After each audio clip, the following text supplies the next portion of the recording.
지금 우리는 내일까지 고난주간을 선포했습니다.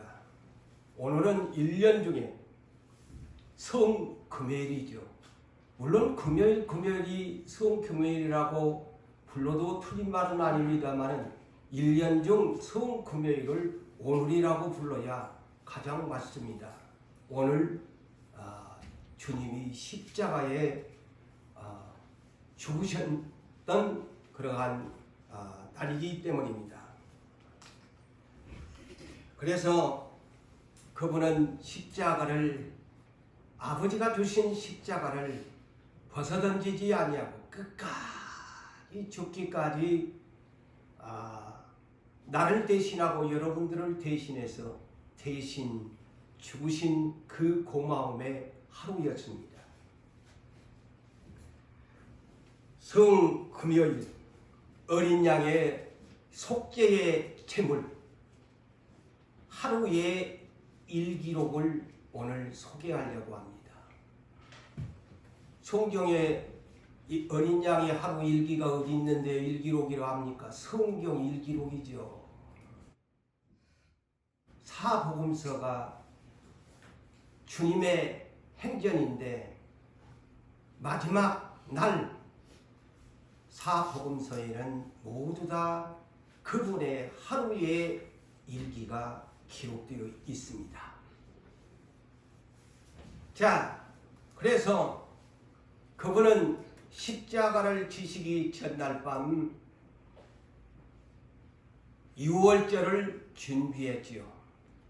그래서 지난주에 또 이번 주에도 여러분에게 소개했었습니다만은 제자 12를 발을시켜주는 겸손한 자세로 너희는 깨끗하다. 그러나 다는 아니다. 세족식을 마치시고 또한 이제 성찬식을 거행했죠. 이는 내 몸이고 내 곧 살이고 내 언약의 피다. 이것을 내가 올 때까지 기념해야 될 것이다 하면서 12 제자와 함께 이제 세 번째 감람산으로 제자들을 데리고 이동하십니다. 그곳에서 예수님은 특별히 제자 중에서도 견인차 리더십을 가지고 있는 3인방 베드로, 야고보, 요한을 데리고 다른 제자들에게는 속 얘기를 안 했습니다. 세 제자에게는 내가 심히 괴롭다, 슬프다. 그래서 나와 함께 기도를 좀 하자. 이렇게 겟세마네 동산에서 다른 제자들에게는 그만한 믿음이 따라주지를 않으니까 그래도 주님이 세 제자들에게는 자기의 심정을, 괴로운 심정을 토로했습니다. 그렇지만 그들마저도 졸아버리고 주님의 그 십자가를 깨닫지를 못했지요. 주님은 겟세마네 동산에서 자기에게 닥쳐올 고통과 죽음을 생각하니 어떻게 몸부림치지 않았겠습니까? 그의 기도는 열정적이었는데 그 열정적이 땀방울이 핏방울이 되도록 흐르는 세 번의 기도였습니다. 1차에 걸쳐서 제자들이 기도하는가 보니까 또 졸고 앉았고 2차에 와서 또 보니 또 졸고 앉았고 3차에 와서 보니 또 졸고 있어. 주님은 일어나서 함께 가자.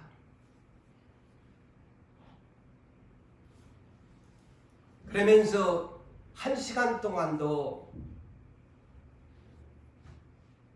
깨어서 기도할 수 없나? 시험에 들지 않게 깨어서 기도하라. 그러면서 주님은 이렇게 말씀을 하셨어요. 보라 그랬어요. 첫 번째, 보라. 때가 가까이 왔으니 그랬어요. 주님의 때가 마지막 타임이 왔다는 겁니다. 때가 가까이 왔으니 인자가 죄인의 손에 팔리게 된다. 그러면서 제자들에게 일어나서 나와 함께 가자 합니다. 일어나서 함께 가자고 부탁합니다. 그런데 갔습니까? 아무도 안 갔습니다. 모두 다 시험에 지고 말았습니다. 그러면서 또 다시 두 번째, 보라, 나를 파는 자가 가까이 왔다. 그러자 대제사장들과 장로들이 보낸 큰 무리가 겟세마네 동산으로 막 우글부글 바글바글 횃불을 들고 올라왔습니다. 그들의 손에는 칼이 쥐어져 있고 뭉치가 쥐어져 있었습니다. 그런데 그 가운데 누가 있었느냐? 끝까지 사랑했던 가룟 유다가 앞장서서 오고 있었다는 사실입니다. 여러분, 제가 이번에도 했지만은 요한복음 13장에 유일하게 기록되어 있는 그 성찬식, 주님이 모두 다 나는 아니지요. 응? 그랬을 때에 가룟 유다에게 네가 맞다. 네가 맞다. 너가 나를 팔 것이다. 그러면서 성찬의 떡 한 조각을 가룟 유다에게 주니까 그거의 받아 먹었다 그랬어요. 먹으니 사탄이가 떡과 함께 쏙 들어갔더라. 그래서 제가 이번에 그랬잖아요. 성탄 잘해야 된다. 그냥 막 의식이 되니까 막 주워 먹는 거 가지고 된 것이 아니고 회개하지 아니하는 사람이 성찬에 떡을 떼면은 사탄이가 들어간다. 그러니까 주님이 빨리 해라. 너 떡 한 조각 먹고 나가라. 사탄이가 쏙 들어가니까 나가라. 너는 그 다음에 내 언약의 피를 먹을 자격이 없다. 그러니까 그냥 싹 피도 안 마시고 나가서 이 대제사장 장로들이 보낸 자들을 앞세우고 오잖아요. 응? 얼마나 무섭습니까? 오늘날 우리는 성찬에 참여했다고 다 안심하고 의식에 참여했다고 하는데 오히려 그것이 회개하지 아니하고 성찬에 참여하면 양심을 속이면 더 나쁜 사람이 되어버린 거야. 내가 이 성경을 연구해 볼 때는 그래요. 그래서 고린도 전서에도 사도 바울이 함부로 떡을 내면 병들게 되어지고 조는 자가 생기게 되어지고 하는 사람이니까 뭘까요? 다 마귀 짓거리를 한다는 겁니다. 쉬운 얘기로. 자, 그래 놓고는 능청스럽게 예수를 파는 유다가 앞장서서 군호가 뭡니까? 군대에서 쓰는 사인을 한다 이 말이죠. 응? 사인을 하는데 군호를 하는데 그 무리에게 뭐라고 하냐? 내가 입을 맞추는 자가 예수니 그를 잡으라. 사인까지 맞춰가지고 와가지고 당당하게 세상에 스승을 팔아먹습니다. 응? 그래서 지난번에 여러분들에게 했습니다만은 이 사람은 끝까지 갈 때에도 주님이라고 안 불러요. 랍비라고 부릅니다. 랍비라고 불러요. 다른 제자들은 주여, 주여 나는 아니지요. Lord, is it I? 이렇게 했지요. 그렇지만 여기는 그렇게 안 했잖아요. 랍비, is it I? 나는 아니지. 선생님 나는 아니지요. 그런데 영어 번역을 또 이렇게 보니까 자, 내가 입을 맞추는 자가 예수다 잡아가라. 이제 이런 사인을 하기 위해서 가룟 유다가 예수님에게 다가옵니다. 참 소름이 끼칠 때다. 이 장면. 야, 이렇게 마귀가 들어가 놓으면 양심의 가책이 전혀 없구나. 뭐라고 하냐면 주님에게 나와서 또 랍비여 안녕하시옵니까? 여기에서 랍비여 안녕하십니까? 그래서 제가 영어 성경을 찾아봤어요. 보편적으로 우리가 보면 하와이유, 하이 이렇게 인사를 하는데 여기는 영어 번역을 보니까 그리싱스 레피 그랬어요. 보편적인 간사한 인사입니다. 팔아넘기기 한 인사를 합니다. 그리싱스 레피 이렇게 인사를 했습니다. 그곳에 와서도 라비라고 합니다. 그런데 능청스럽게 인사를 합니다. 그러면서 예수님에게 키스를 합니다. 마지막 사탄의 키스를 예수님에게 남겨주고 잡아가거라. 이 사람이 예수다. 내가 팔아먹는 이 예수다. 야, 얼마나 무섭습니까? 소름 끼치지 않습니까? 키스까지 해주면서 신호를 보내주잖아요. 그러니까 그냥 당장에 따라온 큰 무리가 대제사장과 장로들이 보낸 큰 무리가 잡아가지고 그 즉시로 예수를 결박해가지고 누가 있는 것으로 대제사장과 장로들 서기관들이 있는 것으로 끌고 갔더라. 끌고 갔더라. 얼마나 무섭습니까? 이 종교적인 깨달음이 다르면 이렇게 무섭습니다. 그들이 하나님을 섬기는 대제사장과 장로들인데 그리로 끌고 가잖아요. 그러니 베드로는 죽는데도 모두 다 제자들이 너희들 나 버릴 것이라는 게 아니요. 우리는 죽는데도 오게도 가겠다고 해놓고 전부 미투 해놓고는 베드로는 멀찍이서 따라갑니다. 왜 멀찍이 따라가나? 그 예수가 어떻게 되는가 보자 하고 멀찍이서 따라갑니다. 대제사장의 집으로 끌려갑니다. 그러니까 또 슬그머니 따라 들어옵니다. 그러니까 그 주변에 있던 사람들이 야, 저놈 예수 따라다니는 놈이야. 그러니까 막 아니다. 세 번을 부인하는데 세 번을 부인하고 나니까 닭이 우는 거야. 그때 주님이 예언을 했지요. 너는 닭이 울기 전에 나를 세 번 부인하리라.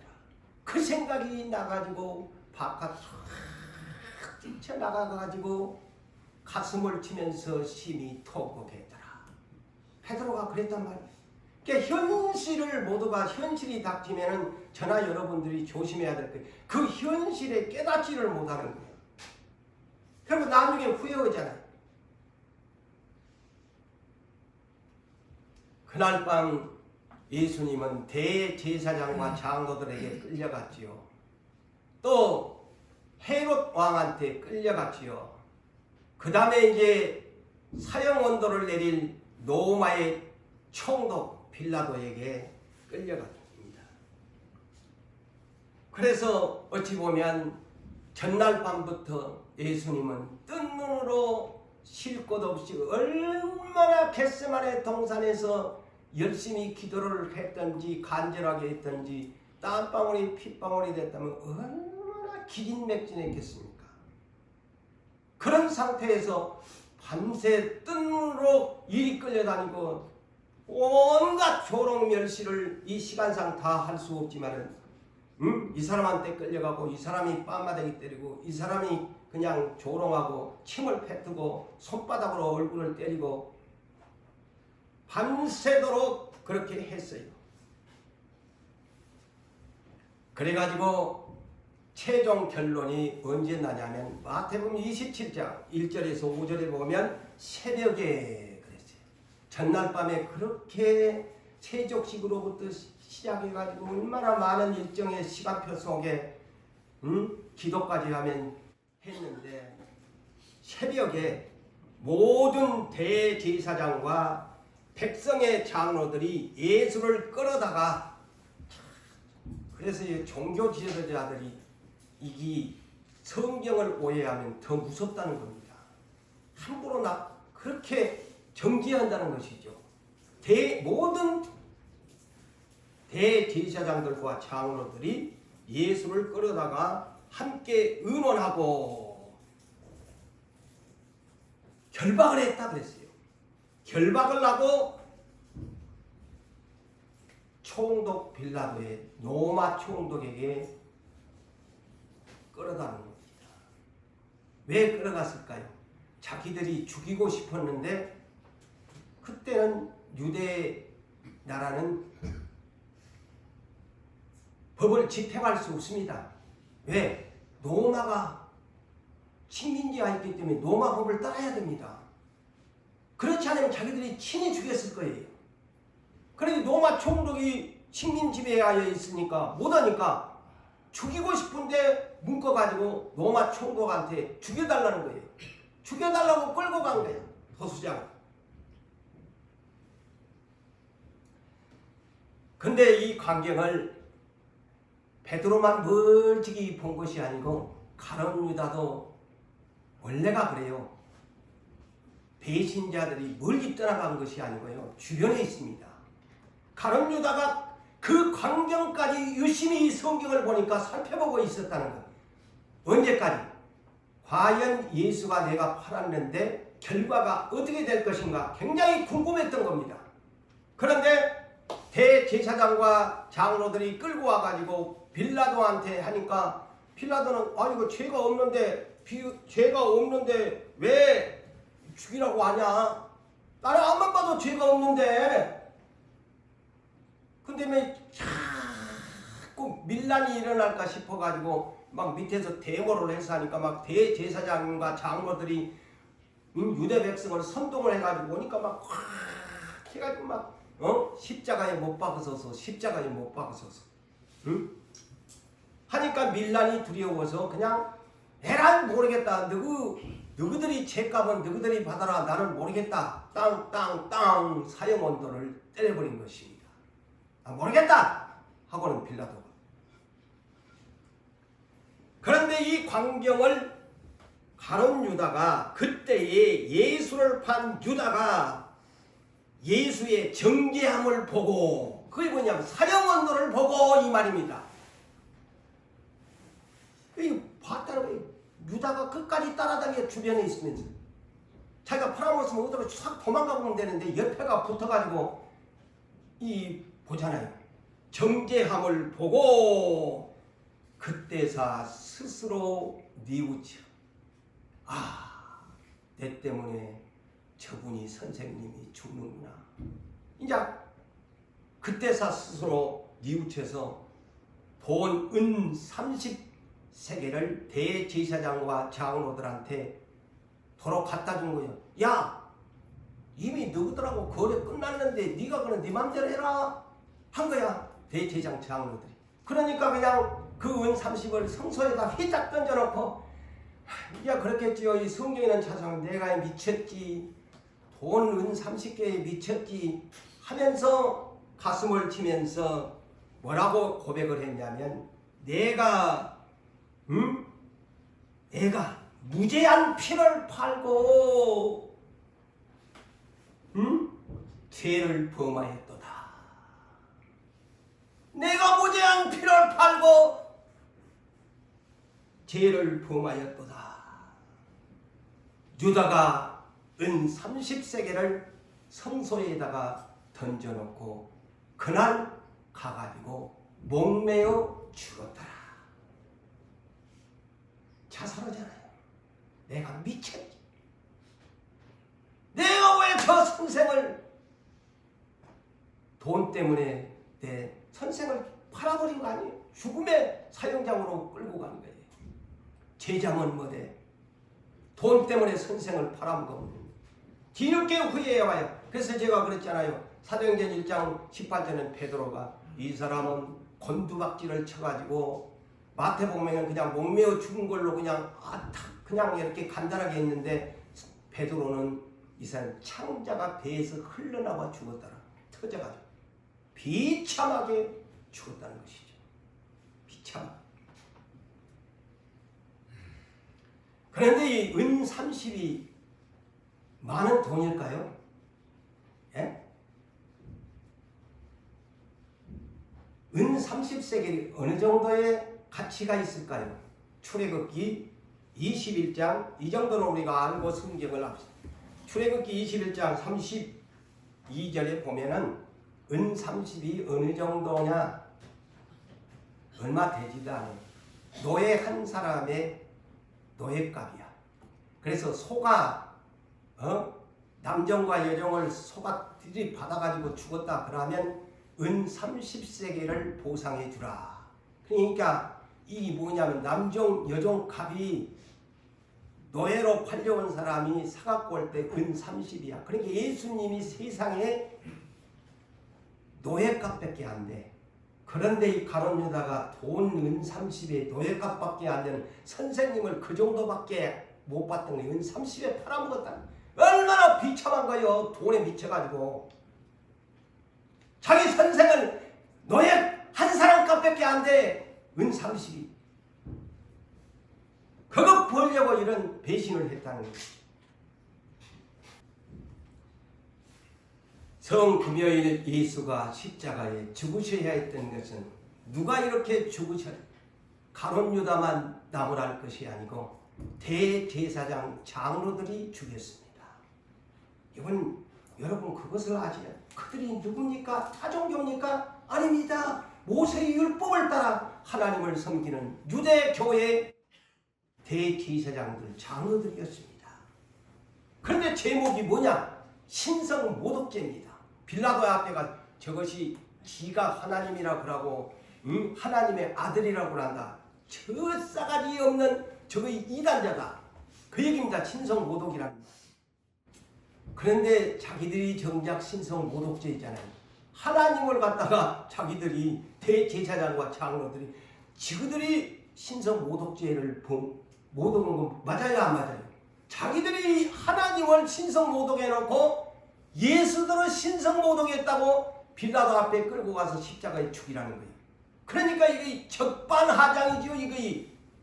그래서 오늘날 성경을 잘못 깨닫고 하나님을 잘못하면 적반하장에 스스로 재판장이 될 수 있다는 이 충격적인 사실을.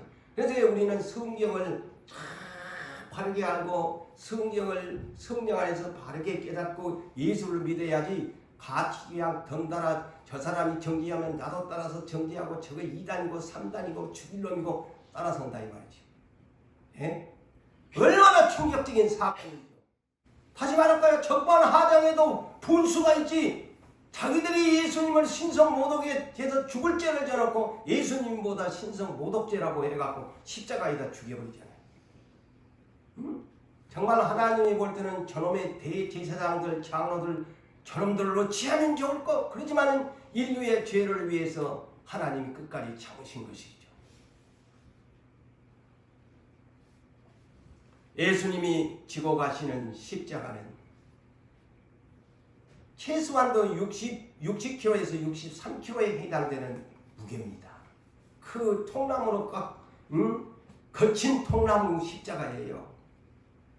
그런데 이것을 지고 얼마나 무겁겠어요. 어깨다 메고 오늘같이 뭐 길도 이렇게 닦아진 길도 아닌데 산 언덕으로 올라가고 산꼭대기로 올라가는데 쓰러지고 넘어지고 밤새 뜬 눈으로 얼마나 겟세마네부터 힘을 다 빼버리고 하는데 무슨 힘이 예수님이 육체로 오신 분이 있겠어요. 쓰러지고 넘어지고 그러다 보니까 자꾸 이 십자가에 처형할 시간들이 지체되니까 로마병 아이고 이러다가는 안 되겠네. 누구 대신 십자가 좀 지고 갈 놈 없나? 찾아보니까 어이구 건장한 건장한 사람이 딱 이제 로마 병정들의 눈에 띄니까 칼리어 이리 오라고 해가지고 그 사람이 누구냐? 구레네 시몬이죠.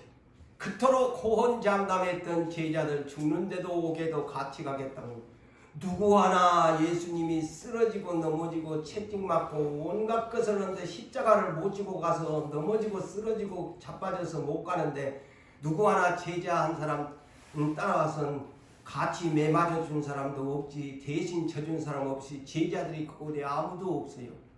얼마나 예수님이 불쌍합니까? 세상에. 그거 한번 우리가 생각해 봐야 돼요.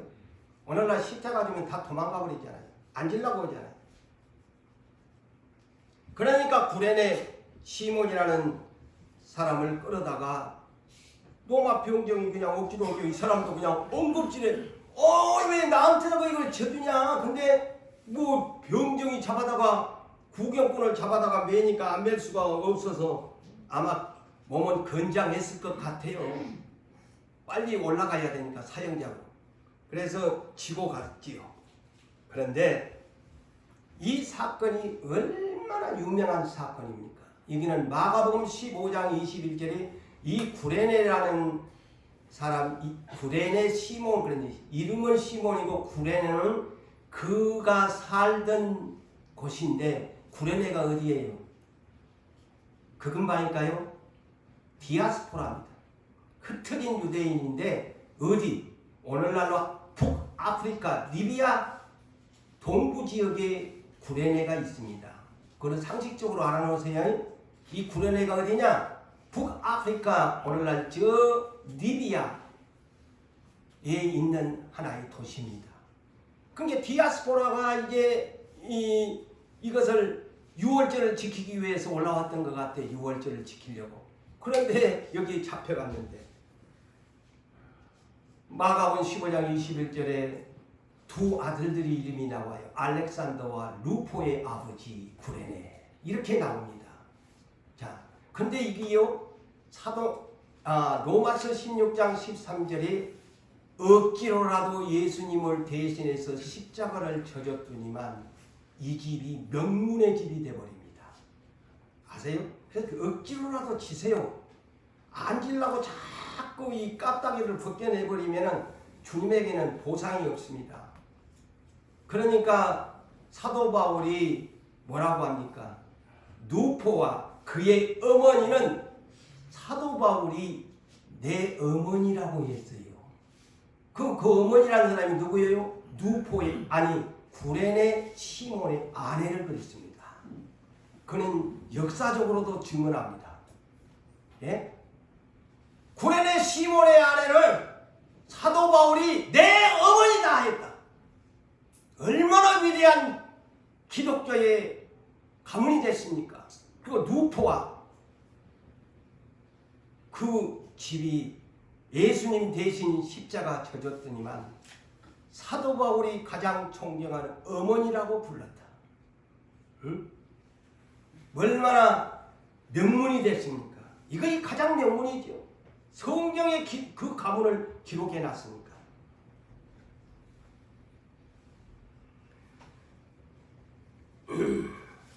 자, 주님은 그래서 십자가를 지셨는데 주님의 모습 오늘 잘 설교를 주의 깊게 들으셔야 돼요. 삼자에 대한 것을 계속 언급합니다. 제가 이래 영감적으로 받아가지고 3에 대한 숫자를 전에도 내가 한번 3에 대한 숫자를 설교한 바 있는데 오늘 밤도 또한 여러분들이 이 성경의 3의 숫자가 무엇인가를 알아놨으면 좋겠습니다. 자, 예수님은 3개의 못에 박혔어요. 자,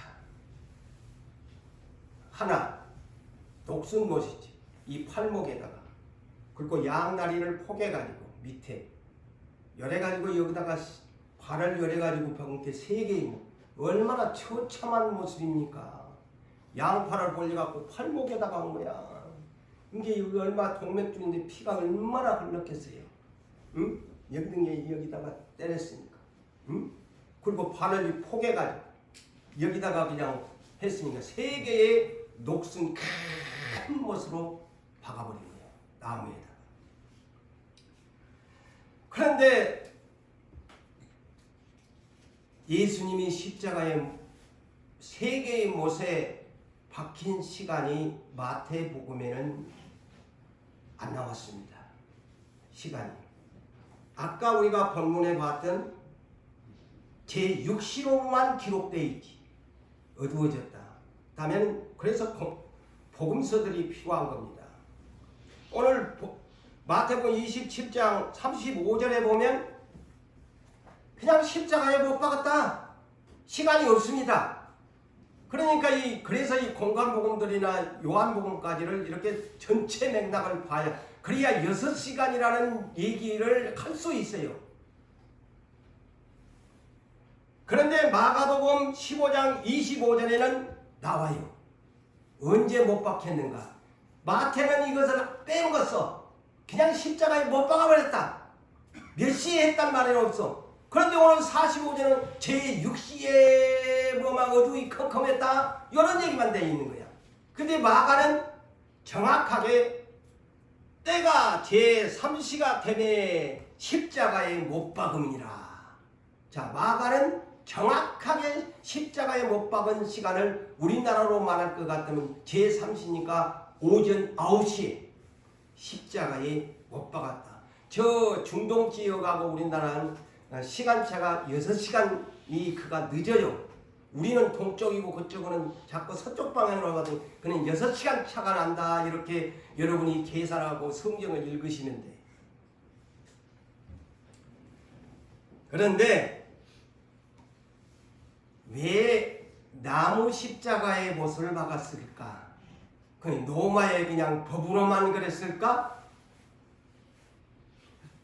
성경의 법입니다.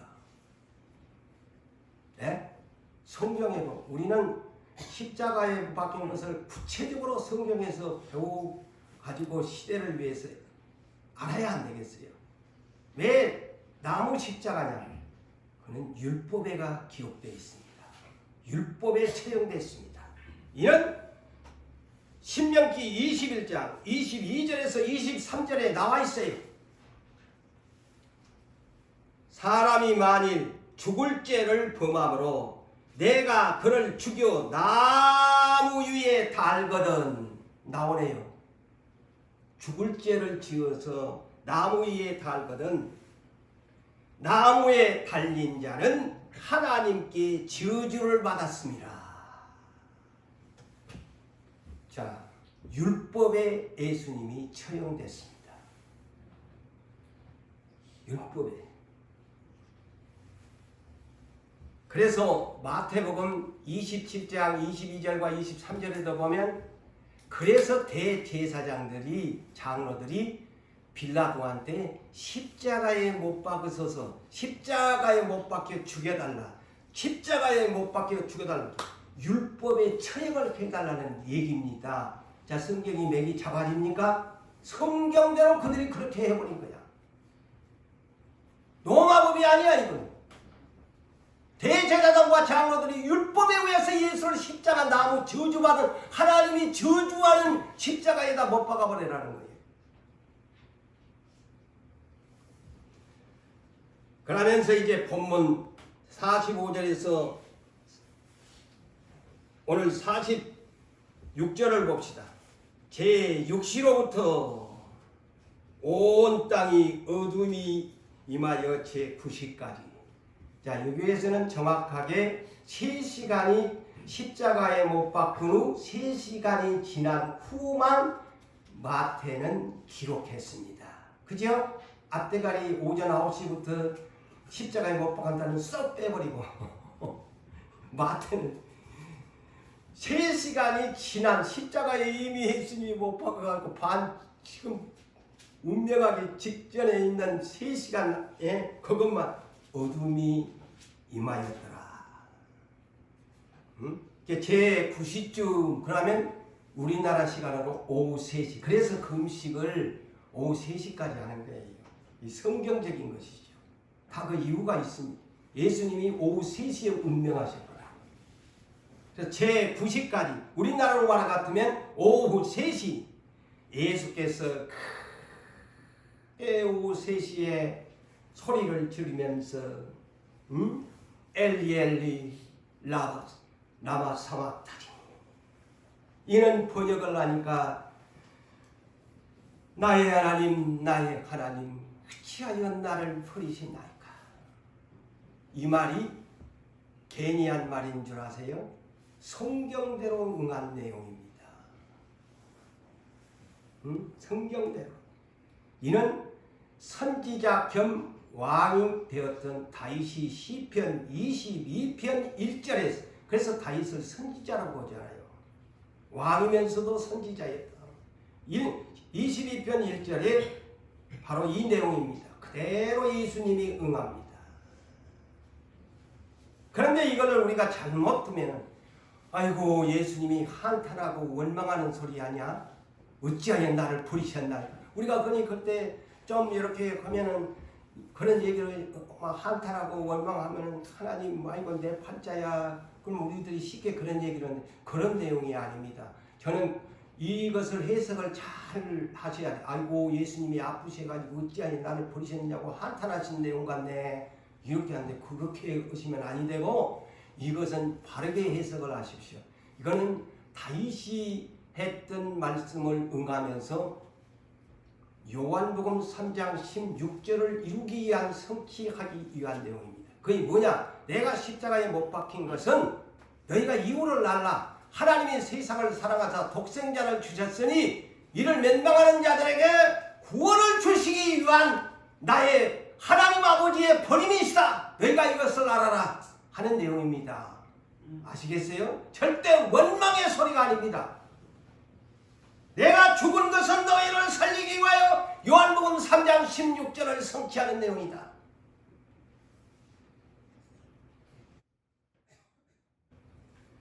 그런데 오늘 마태는 본문 45절에 제6시면 우리나라 시간은 정오 12시죠. 난 12시야. 장 12시가 근데 해가 어두워져. 야, 세상에 이런 일이 있나. 그런데 누가복음 23장 44절에는 더 구체적으로 기록해놨어. 그래서요 항상 성경을 한 군데 보면은 안 된다. 애골수가 된다. 제가 항상 그것을 많이 강조하잖아요. 내가 그래서 좀 저 설교가 딱딱할 수밖에. 왜? 성경을 다 들이대니까. 그냥 뭐 얼마든지 만들어갖고 막 복받고 막 이러면 할 수가 있는데 성경대로 우리가 믿어야 되니까. 딱딱하게. 자, 누가복음 23장 44절을 보니까 때가 제60쯤 되어 해가 빛을 잃고, 자, 구체적으로 나오잖아요. 해가 빛을 잃었다. 그러면서 온 땅에 어둠이 임하며 제9시까지 계속되었다. 해가 빛을 잃어버렸대. 응? 그런데 앞으로 해가 예수님이 오셔가지고 해가 빛을 잃을 때가 예수님이 운명하실 때. 자, 상식적으로 알아놓으세요. 적어놓으세요. 3시간 동안 빛이 없었습니다. 그런데 앞으로 또 이렇게 해가 빛을 잃어버리는 날이 옵니다. 언제일까요? 재림의 날입니다. 자, 마태복음 24장 29절에 나옵니다. 24장 29절에 그날 주님이 오시는 심판날, 재림의 날, 환난 후에 즉시 해가 어두워지며. 보세요. 자, 두 번째 달이 빛을 내지 않냐고 별들이 땅으로 떨어지는 날이 주님이 오는 날, 햇빛이 없어져 버린 날. 자, 이걸 상식적으로 우리가 알고 주님을 기다립시다. 이런 거 성경의 상식을 알고 알면서 성경대로 알고 믿어야 거짓 선지자들한테 안 넘어가. 어디서 들어든 것만 막 그냥 하지 말고 성경대로 믿어야지. 그렇다면 왜 흑암의 시간이 3시간이었나? 제가 오늘 3자를 잘 들으라고 하잖아요. 3개의 못에다가 왜 흑암의 시간이 3시간이었나? 첫째는 왜 해가 빛을 잃었나? 슬픔과 애통의 시간을 의미합니다. 예수가 죽어 초상난 집안이야. 너희들 지금 웃고 떠들 때가 재미진 얘기로 오면 너희 지금 그렇게 하늘 아버지도 그냥 태양을 빛을 가려버렸다. 너희들 슬퍼하고 애통해야 된다. 그런데 계시록 1장 7절에 주님이 오시는 날 또 이런 날이 와. 그래서 성경은 다 있다니까. 내가 구름 타고 올 때에 너희들 전부 울어야 된다. 애곡해야 된다. 모든 민족이 너희 울어야 된다. 그거는 이제 통곡의 소리야. 회개 울음이 아니고 이제 우리 죽었다. 이게 예수님이 이 십자가에 3시간 빛을 잃어버리게 아버지가 하신 것은 내 자식 죽었다. 내 자식 죽었단 말이야. 너희들 슬퍼하고 애통해야 된다. 지금 장례 시기야. 응? 고통의 시간이야.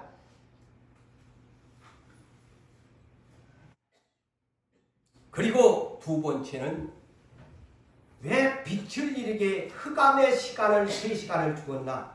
음부와 사망의 시간을 가르쳐 준 겁니다. 너희들이 이렇게 앞으로 죄의 싹은 사망인데 사망을 당하면 이런 흑암의 곳으로 떨어진다를 가르쳐 주는 겁니다. 아시겠어요? 이 영적 비밀을 깨달으셔야 왜 3시간 어두컴컴하게 흑암으로 만들어버렸느냐.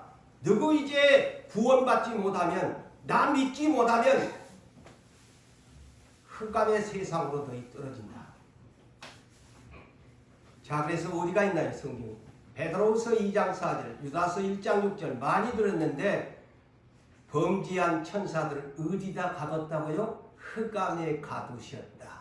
빛이 없어요. 지옥에는 사망과 음부는 빛이 없습니다. 그것을 지금 3시간 동안 영적으로 우리에게 가르쳐주는 비밀입니다. 이 깨닫는 자만 알아요. 저도 성령님의 감동에 의해서 알게 됐습니다. 자, 제가 이미 계시록 20장 1절에서 3절에 자, 천년왕국을 할 때 무적행 버튼랩스라는 이 영어 번역처럼 여기가 어디냐? 흑암이 깊고 깊은 끝이 없는 무적행을 그렇게 무적행이라고 한대요. 빛이 없어요. 지옥은. 그렇다면 자, 예수님은 생애는 이 삼자에 대해서 이렇게 여러분들에게 풀어보려고 합니다. 예수님의 생애는 30년. 누가복음 3장 23절에 30개쯤 딱 공간복음에 그곳에만 딱 있어요. 예수님의 사역의 나이가 딱 이곳에만 있어요. 공간복음. 요한복음도 없어요. 30개쯤 됐더라고요. 30살에 사역을 했는데 예수님이 그러면 30년 동안 은둔 생활을 한 거예요. 갈릴리 나사렛 가장 못 사는 사람들이 사는 첫 동네 30년을 은둔하고 무명하게 사셨어. 에? 그런데 예수님의 사역은 다시 3자로 갑니다. 3년의 사역입니다. 30년이 3년으로 확 축소합니다.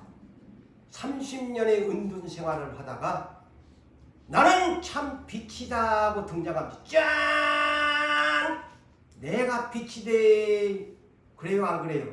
다 성경을 보니까 재미지더만. 30년의 빛이 없이 있다가 3년 동안은 딱 내가 참 빛이고 내가 세상의 빛이대 하고 복음을 전하셨어요. 응?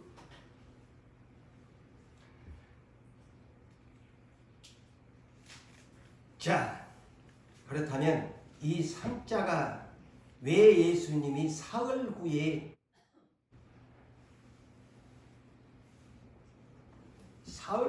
살아나신다고 했을까? 의문을 가질 수 있어요. 들어보셨나요? 하루 만에 사실 수도 있고 이틀 만에 사실 수도 있고 열흘 만에 사실 한 달 후에도 30 후에도 사신다고 해도 문중에 왜 하필이면 3일 후에 3일 만에 살아난다고 하셨을까? 아시나요? 누가 저보다 이것을 대답할 수 있는 분 일어나셔서 해줬으면 좋겠어.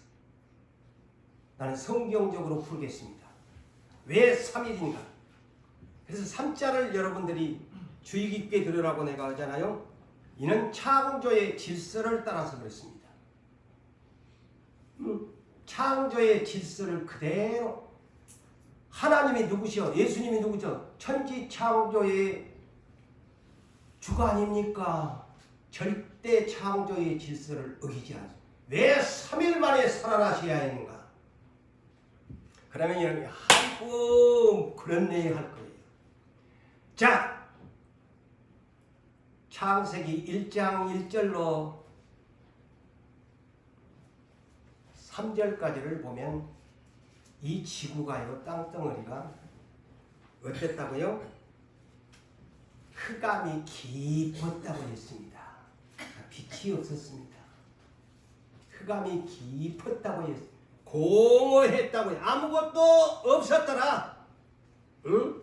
아무것도 없었더라. 흑암이 깊은 빛이 없었던. 그런데 첫날 빛이 있으라. 그랬지요? 그게 첫날이었는데 사도 바울은 고린도후서 4장 6절에 이 빛이 있으라는 말이 무슨 말이냐?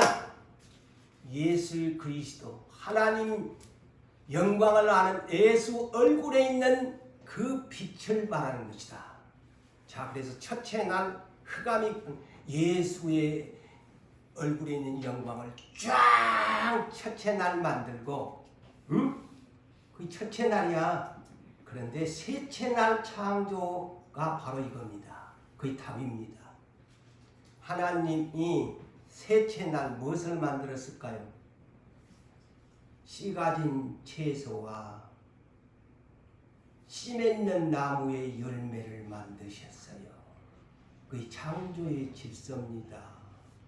그렇다면 예수님은 부활의 무슨 열매입니까? 첫 열매지요. 이 창조의 질서입니다.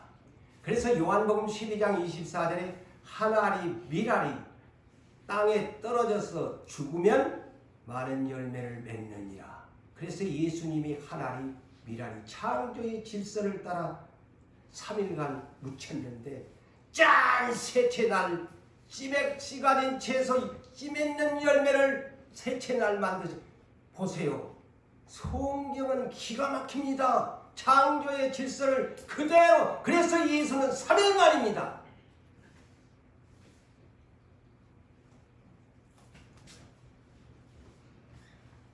그리고 창조를 6일 만에 만드셨지요. 첫째 날로 6일, 여섯째 날 하나님의 형상을 만든 사람들을 만들어서 이곳에다가 다스리는 권세를 주었습니다. 복을 주었습니다. 그렇다면 이것을 창조 6일을 축소시켜서 예수님이 6시간 동안 십자가에서 모든 인류의 이 피조 세계의 모든 것을 당신이 다 6시간 동안 짊어지고 십자가의 구속으로 죽으셨다. 할렐루야. 예? 그래서 이 성경에 3자가 요 앞전에 내가 설교 3의 숫자를 했는데 방금 내가 더 구체적으로 이 대속의 시간이 6시간이었어요. 아침 9시부터 오후 3시까지. 창조 6일 동안에 창조한 피조세계의 인류의 구원을, 그래서 나의 십자가를 믿는 사람은 다 구원을 시켜주겠다. 6시간 동안 내가 물과 피를 쏟았던 것을 살려주겠다. 자, 그러면서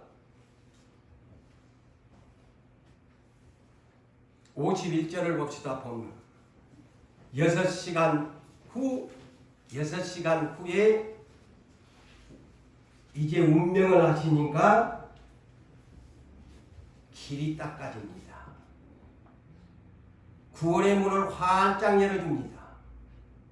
지난 구약시대는 대제사장만이 성소에 1년에 한 번밖에 못 들어가는데 예수님이 구원의 대로의 문을 성소의 휘장인 위아로 쫙 찢어 막혔던 구원의 문을 내가 열어놓았다. 인류여 나를 믿어라. 구원을 받아라. 내가 길을 닦아놨다. 그래서 세례 요한이 외칠 때에 뭐라고 외친? 회개하라. 천국이 가까웠느니라. 주의 길을 예비하라. 길을 평탄하게 하라. 그 얘기가 바로 이 얘기입니다. 예수님이 길 닦으러 오셨다. 회개하라. 멋지잖아요. 구원의 대로를 열어놓았습니다. 그런데 이제 마지막 51절에서 54절을 본다면 희한한 장면입니다. 이것을 잘못 해석하면 크나큰 오류를 범하는 51절에서 54절까지의 내용입니다. 지난날에도 제가 한번 언급한 적이 있는데 이 대목은요 실질적인 사건이 아닙니다. 그래서 오류가 난다 이거죠. 이거는 그곳에 모인 사람들에게 환상으로 보여주었던 장면입니다. 51절에서 54절까지. 여기는 아직 예수님이 운명을 해서 아직 부활은 3일 후에 부활을 하는데 그것을 하나의 포인트로 잡고 이것을 읽으셔야 오해가 없어요. 그러잖아요. 아니 십자가에 운명해가지고 아니 끊어내리도 않았는데 무슨 부활이 예수님이 부활의 첫날 고린도전서 15장 20절에 부활의 첫 열매가 예수님이고 부활도 고린도전서 15장 23절 이하에 순서가 있다. 다 이해하세요. 근데 여기에 부활 장면이 나와 보니까 아니 예수님이 운명하실 때 많은 사람이 부활했대. 이 성경을 잘못 읽어보면 아주 무식하게 해석을 해본다니까. 환상을 보는 거예요. 그곳에 있는 사람들에게 눈을 열어줘가지고 백부장들을 비롯해 그 주변에 있는 사람들에게 앞으로 이렇게 그러니까 보세요. 53절에 예수 부활 후에 요것에 이게 답이잖아요. 예수 부활 아니 예수님이 십자가에 무슨 부활 후에 부활이 안 이루어졌는데 십자가상에 있는데 예수 부활 후에 그들이 무덤에서 나와서 거룩한 새 예루살렘 성으로 들어가는 것을 보이니라. 또 54절에 백부장과 미 함께 있는 자들이 지진과 그 일어난 일들을 보고 두 개가 보이니라. 보고 환상을 보여준 거예요. 눈들을 열어. 앞으로 예수 부활 후에는 이렇게 저 새 하늘과 새 땅으로 들어가는 많은 성도들이 일어나게 될 것이다 하는 것을 미래적으로 마태가 환상으로 기록된 내용입니다. 그래서 이 문장을 절대로 오해하고 그때 예수님 당시에 잘못 읽어버리면 예수님이 십자가에 못 박혀 운명하실 때 많은 사람이 부활했단다. 그럼 성경이 앞뒤가 안 맞아 그러지. 맞아요 안 맞아? 앞뒤가 안 맞아 그러지. 부활의 첫 열매는 예수님인데 누가 감히 예수님 앞에 부활을 한단 말이야. 순서가 있는데. 자 말씀을 맺습니다. 사랑하는 성도 여러분들이여, 예수님은 자기 자신을 부인하고 십자가를 지고 죽기까지 우리를 위해서 대신해 죽었습니다. 우리도 그렇다면 이 금요일 예수님의 이 하루 오직 아버지의 뜻을 위해서 복종했던 것처럼 저도 여러분들도 여러분들에게 주어진 십자가가 있다면 벗어 던지지 마시고 구레네 시몬도 억지로 졌더니만 그 집의 가문이 유명한 신약시대의 사도 바울이 어머니요 이라고 불렀던 그 집안이 됐습니다. 그래서 우리 모두 그렇게 주님을 섬기는 여러분 되시기를 예수 이름으로 축원합니다. 네.